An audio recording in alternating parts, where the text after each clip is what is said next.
Hello guys, तो next अपन बात करेंगे नोड्यूल्स एंड मास की। ठीक है, तो कंसोलिडेशन की मैंने बात कर ली थी, इंटरस्टिशियल शेडोज़ की मैंने बात की, और थर्ड पार्ट में मैंने बात की थी कॉलेप्स की। फोर्थ पार्ट है जो इंक्रीज डेंसिटी की जो लीजन्स होते हैं उसमें, that is nodule and mass. तो सबसे पहले आप समझिए नोड्यूल्स। तो नोड्यूल्स को मैंने इंटरस्टिशियल शेडो में ही डिवाइड किया था, आपको याद होगा। पहला था miliary nodule, 1 to 3 mm size हो तो miliary nodule, 3 to 7 mm size हो तो माइक्रो नोड्यूल्स। ठीक है, इनको नोड्यूल्स भी बोल सकते हो, माइक्रो नोड्यूल्स भी आप बोल सकते हो।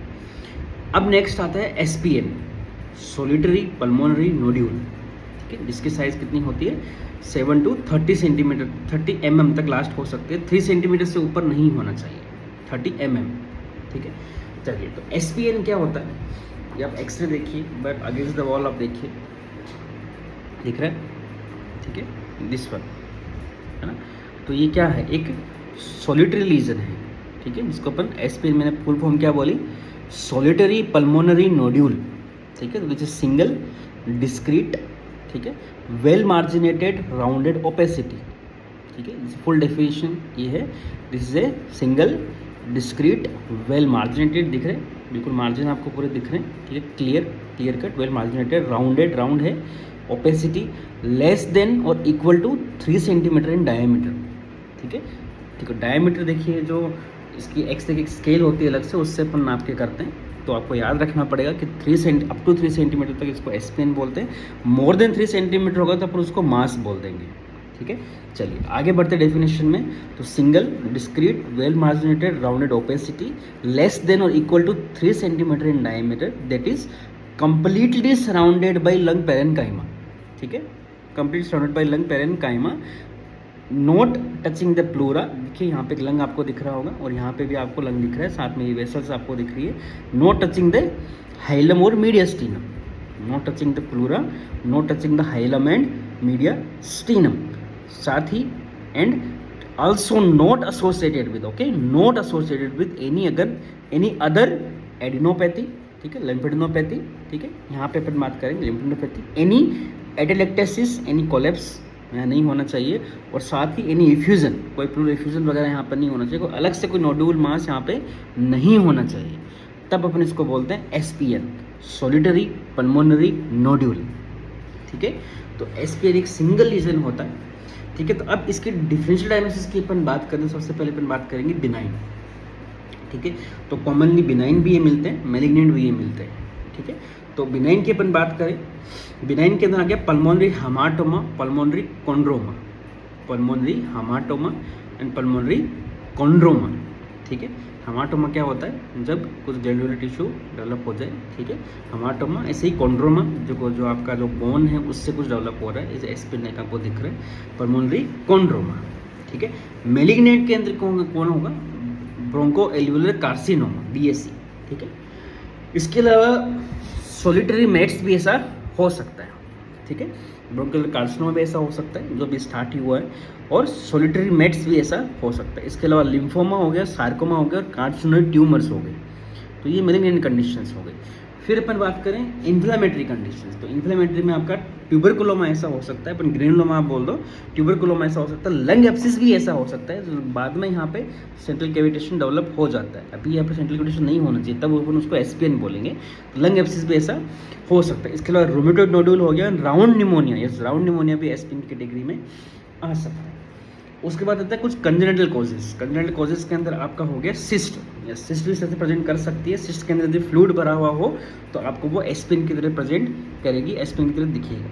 एक होता है ब्रोंकोजेनिक सिस्ट, जो कंजेनिटल है, ब्रोंकोजेनिक सिस्ट। ब्रोंकोजेनिक सिस्ट दो तरह की होती है, मीडियास्टिनल एंड इंट्रापल्मोनरी। ठीक है, तो इंट्रापल्मोनरी ब्रोंकोजेनिक सिस्ट यदि फ्लूइड उसके अंदर भरा हुआ है तो आपको SPN की तरह प्रेजेंट करेगी। इसके अलावा हो गया bronchial अट्रेसिया with mucoid infection, bronchial अट्रेसिया लेकिन म्यूकोइड इंफेक्शन साथ में म्यूकस है, तो आपको इस तरह से प्रेजेंट कर सकता है। इसके अलावा और भी थोड़े कॉमन कुछ चीज़ें होती है, हाइड्रेटिस, आपने नाम सुना होगा। तो हाइड्रेटिस यदि सिंगल हाइड्रेटिस है तो वो SPN की तरह प्रेजेंट कर सकती है यदि फ्लूइड इसमें पूरा भरा हुआ है। यूजुअली यदि अभी जो बोल सकते हैं कि नई हाइड्रेटिस है अंदर से मैच्योर नहीं हुई है, ठीक है, बस्ट नहीं हुआ है, जो आप लिली साइन वगैरह पढ़ते हैं वो नहीं हुआ है अभी। इसके अलावा पल्मोनरी इन्फाक्ट यूजुअली वेस्ट शेप होते हैं, लेकिन कभी कभार आपको राउंडेड भी दिख सकते हैं। Intra pulmonary lymph node, yes, lung के अंदर वाला जो लिम्फ नोड है, जो स्टेज 10 तक आपका हाइलम होता है, उसके बाद 11, 12, 13, 14 जो इंट्रापल्मोनरी लिम्फ नोड्स होते हैं। तो इंट्रापल्मोनरी मतलब लंग के अंदर के जो पेरेन्काइमा का लिम्फ नोड है वो भी कभी कभी लिम्फोडेप्थी होकर इतना बड़ा हो सकता है, तो वो ऐसा दिखाई दे सकता है। इसके अलावा हो गया पल्मोनरी हिमेटोमा, ठीक है, amyloidosis, fungal infection, atelectasis and Wegener granulomatosis. इसके अलावा म्यूकोइड इन्फेक्शन इज लास्ट, ठीक है। तो ये कुछ और चीज़ें हो गई जो आपको यहाँ पे एज ए एस्पिन प्रेजेंट करती है। नेक्स्ट अपन बात करेंगे पल्मोनरी मास की। तो एस्पिन मैंने बताया up to 30 mm, 3 centimetre, more than 3 centimetre होगा तो उसको अपन क्या बोल देंगे, पल्मोनरी मास, ठीक है। तो area of opacification, area of white, या आप बोलते हैं ल्यूसेंस यहाँ पे कम हो गई, वाइट वहाँ पे एरिया हो गया, ओपेसिफाइड हो गया, ओपेसिटी डेवलप हो गई है, that measures more than 3 centimetre, that measures more than 3 centimetre. तो मास कैन बी इन मीडियस्टिनम और इन द लंग, ठीक है। आपका जो मास है वो मीडियस्टिनम में भी हो सकता है और लंग में भी हो सकता है, तो इसको डिफरेंशिएट अपन को करना होता है। तो यूजुअली अपन बात करेंगे जो लंग मास होता है उनके अंदर एयर ब्रोंकोग्राम आपको मिल सकता है, सेंट्रल कैविटेशन नहीं मिल सकता है, लेकिन मीडियस्टल मास के अंदर सेंट्रल कैविटेशन एयर ब्रोंकोग्राम नहीं मिलते। एक एंगल से अपन यहाँ पे देख सकते हैं कि जो एंगल होता है, जो मीडियस्टल मास आपका यहाँ पे होगा, मीडियस्टल मास यहाँ पे होगा, ठीक है। तो जो एंगल है यहाँ पे वो आपका जो होगा वो ऑब्ट्यूज एंगल होता है, किसके साथ में, लंग पेरेन्काइमा के साथ में। लंग पेरेन्काइमा होती है या मीडियस्टल मास यहाँ पे होता है, तो एक लाइन ये और एक लाइन ये यहाँ पे होती है, तो ये ऑब्ट्यूज एंगल वो बनाता है, ठीक है, लंग पेरेन्काइमा के साथ में। लेकिन यदि मास पल्मोनरी मास है, या कहीं अपन बहुत बात करें कि लंग मास है, जिसको अपन सीए लंग आप बोलते हो, वहाँ पे यदि लंग मास है तो वो मीडियस्टम के पास में है, मीडियस्टम को एबट कर रहा है, तो create an acute angle with lung surface. तो ये लंग सरफेस है, यहाँ पे वो मास थोड़ा सा इस तरफ इस साइड में होगा, थोड़ा सा ऐसे हो सकता है, ठीक है, यहाँ पे हो सकता है। तो ये यहाँ पे जो एंगल होगा वो एक्यूट एंगल बनाएगा, ठीक है। ये कोई हार्ड एंड फास्ट रूल नहीं है, लेकिन देखिए समझने का समझ सकते हो। इसके अलावा एक साइन होता है हाइलम ओवरले साइन, ठीक है, हाइलम ओवरले साइन, ये मैंने पहले भी थोड़ा डिस्कस किया था, मैं आपको वापस क्लियर कर दे रहा हूँ। तो if vessels are clearly through the opacity, ठीक है, यहाँ पे एक ओपेसिटी है, आपको वेसल्स जो है आपका जो ऊपर की तरफ वेसल्स आ रही है, नीचे की तरफ जो वेसल्स आ रही है, नीचे यहाँ पे यहाँ ऊपर की तरफ वेसल्स आ रही है। If vessels are clearly visible through the opacity, मतलब उनका जो सिल आउट है वो ऑब्लिटरेट नहीं हुआ है, ठीक है। If vessels are clearly visible then mass should be either anterior to the vessels, मतलब either anterior to the hilum, either posterior to the hilum, ठीक है। कॉमनली वो एंटीरियर टू द हाइलम माना जाता है। और यदि विजिबल नहीं होती है तो उसको ऊपर हाइलर मास बोलते हैं, वो मास आपका हाइलम पे होता है। तब हाइलर मास कौन कौन से हो सकते हैं, लिम्फ नोड, ठीक है, वो बड़ा हो गया हो, या फिर लिम्फ नोड के अंदर मेट्स आ गए हों, या फिर आप बोल दो कि ब्रोंकोजेनिक कार्सिनोमा है, हाइलम के ऊपर ही है क्योंकि यहाँ पे जस्ट मेन ब्रोंकस के अंदर कोई मास है, या फिर पल्मोनरी कुछ वेसल्स वगैरह है उसका डायलेटेशन हो गया, एन्यूरिज्म वगैरह हो गया, तो वो हाइलर मास हो गया, ठीक है। इसको भी अपन डिफ्रेंशिएट कर सकते हैं कि वेस्कुलर है या फिर ब्रोंकोजेनिक है, ठीक है, इसको अपन आगे बात करेंगे, ठीक है। तो यहाँ पे अपन मास के एग्जांपल की अपन बात कर रहे हैं, तो मीडियस्टल मैंने बात की कि मास जो मीडियस्टल है कि लंग है, तो इसको अपन थोड़ा डिफ्रेंशिएट करके देखेंगे कि यदि एंटीमीडियस्टल में कुछ मास होगा तो वो कौन कौन से होंगे, मिडिल में कौन से होंगे और पोस्टीरियर में कौन से होंगे। तो एंटीमीडियस्टल में मास मेनली होता है थाइमोमा एंड लिम्फोमा, ठीक है, लिम्फ नोड्स मेनली एंटीमीडियस्टल में होते हैं, थाइमस होती है, थाइमस। इसके अलावा जो रेट्रोस्टेनल गोइटर है वो भी यहाँ पे हो सकती है, पेरिकार्डियल सिस्ट और एन्यूरिज्म। पेरिकार्डियल सिस्ट, ये पेरिकार्डियम तो हार्ट होता है, मीडियस्टल में होता है, लेकिन पेरिकार्डियम जस्ट एंटीमीडियस्टल पोस्ट मीडियस्टल को टच करती है, तो उसकी सिस्ट आपकी एंटीमीडियस्टल में मिल सकती है। इसके अलावा कुछ वेसल्स का एन्यूरिज्म हो गया वो भी यहाँ पे मिल सकता है। तो कॉमन आप याद रखेंगे थाइमोमा एंड लिम्फोमा। मिडिल मीडियस्टल की बात करें तो वहाँ पे bronchogenic cyst and bronchogenic tumour ये कॉमन होती है। इसके अलावा वेस्कुलर मासेज यहाँ पर ज़्यादा कॉमन होते हैं, क्योंकि जो वेसल्स है मेनली ऑर्टा है, पल्मोनरी ट्रंक है, अदर वेसल्स है, वो मेनली मिड मीडियस्टम में रहते हैं, क्योंकि हार्ट वहाँ पे रहता है, हार्ट से अराइज हो रही होती है वो, तो एन्यूरिज्म वगैरह वहाँ पे आपको कॉमनली मिल सकता है। तो वेस्कुलर मासेज मेनली मिडिल मीडियस्टम में कॉमन होंगे। इसके अलावा bronchogenic cyst and bronchogenic tumour भी यहाँ पे हो सकती है। पोस्टीरियर मीडियस्टम में मेनली आपकी नर्व्स रहती है, सिंपैथेटिक ट्रंक वगैरह हो गया, और नर्व्स भी रहती है। तो पोस्टीरियर मीडियस्टम में मेनली आपको न्यूरोजेनिक ट्यूमर्स मिलती है। इसके अलावा enteric cyst and oesophageal tumour आपको पोस्टीरियर मीडियस्टम में मिल सकता है, ठीक है। चलिए, तो यहाँ पे मीडियस्टम को डिफरेंशिएट करने के लिए हम यहाँ पे दो साइन होते हैं। पहला साइन मैं बोलूँगा सर्वाइकोथोरेसिक साइन। तो सर्वाइकोथोरेसिक साइन क्या होता है, देखिए, जो आपका एंटीरियर मीडियस्टम होता है वो कभी क्लेविकल को क्रॉस नहीं करता, ये याद रखना। एंटीरियर मीडियस्टम कभी क्लेविकल को क्रॉस नहीं करता, लेकिन पोस्टीरियर मीडियस्टम क्लेविकल को क्रॉस कर देता। तो any opacity that crosses the clavicle will be in posterior मीडियस्टिनम, ठीक है। Any opacity that crosses the clavicle that will be in posterior mediastinum, and any opacity that is below the clavicle not crossing the clavicle can be in anterior mediastinum, can be some in actual apex of the lung and pleural mass also present, ठीक है। तो वो anterior में होगी, ठीक है। And posterior मीडियस्टिनम जो cross कर रही है वो आपका एपेक्स जो एपाइकल ऑफ लंग है वहाँ पे हो सकती है, लेकिन एंटीरियर मीडियस्टिनम में नहीं होगी, ये ध्यान रखना।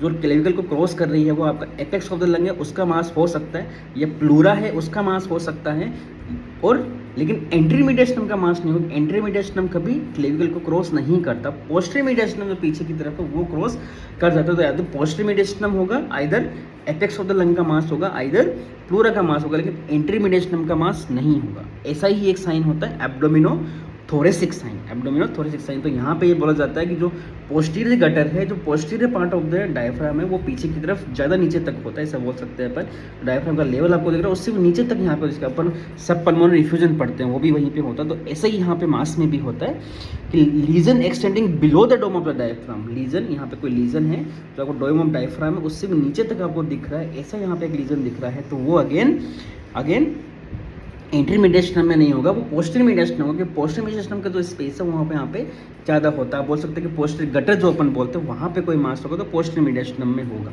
तो डायफ्राम को यदि क्रॉस नहीं कर रहे हैं तो that can be again lower lobe, pleura और anterior mediastinum, but no in posterior mediastinum. यदि क्रॉस कर रहा है तो वो प्लूरा और लंग और पोस्टीरियर मीडियस्टिनम में हो सकता है। खाली एंटीरियर पोस्टीरियर मीडियस्टिनम को डिफरेंशिएट किया जा रहा है। प्लूरा और लंग दोनों तरफ हो सकता है, क्योंकि लंग यहाँ पे भी है, नीचे भी क्लेविकल के है, ऊपर भी है और पीछे की तरफ है, और प्लूरा भी है, लेकिन पीछे की तरफ पोस्टीरियर मीडियस्टिनम खाली पीछे होगा, वो क्रॉस करेगा। तो खाली पोस्टीरियर और एंटीरियर को आप डिफरेंशिएट करते हो तो अच्छे से यहाँ पे कर सकते हो।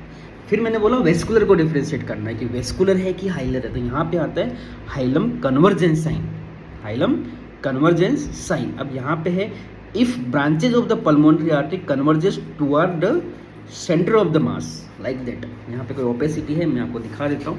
यहाँ पे कोई ओपेसिटी है, देखिए, ठीक है, ये ओपेसिटी है। यहाँ पे एक ओपेसिटी, यहाँ पे आप इमेजिन करिए ये ओपेसिटी है। तो ये जो वेसल्स वगैरह है वो टुवर्ड सेंटर ऑफ ओपेसिटी यहाँ पे कन्वर्ज कर रही है।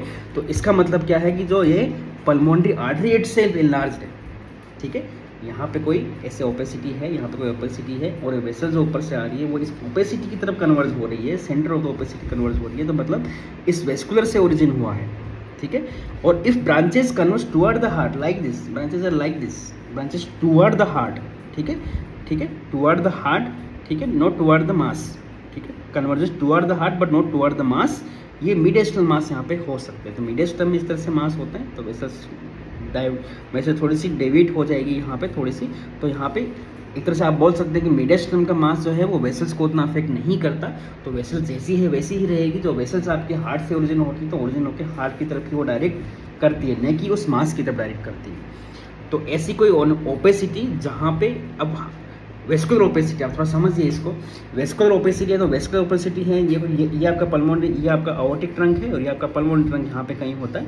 पल्मोनरी ट्रंक से मास अराइज होगा तो मास बड़ा हो गया, तो आपकी जो वेसल्स है, जो पल्मोनरी आर्टरी यहाँ पे वेसल्स वगैरह जो यहाँ पे निकलती है वो थोड़ी डेविएट हो जाएगी। तो वो उस ओपेसिटी की तरफ कन्वर्ट करेगी, ना कि हार्ट की तरफ, ठीक है। नॉर्मली जो मिडियस्टल मास होगा यदि होगा तो आपकी जो वेसल्स होगी वो हार्ट की तरफ ही कन्वर्ट हो रही होगी, जैसा कि नॉर्मली होता है। तो यहाँ पे वो मिडियस्टल मास होगा। Okay friends.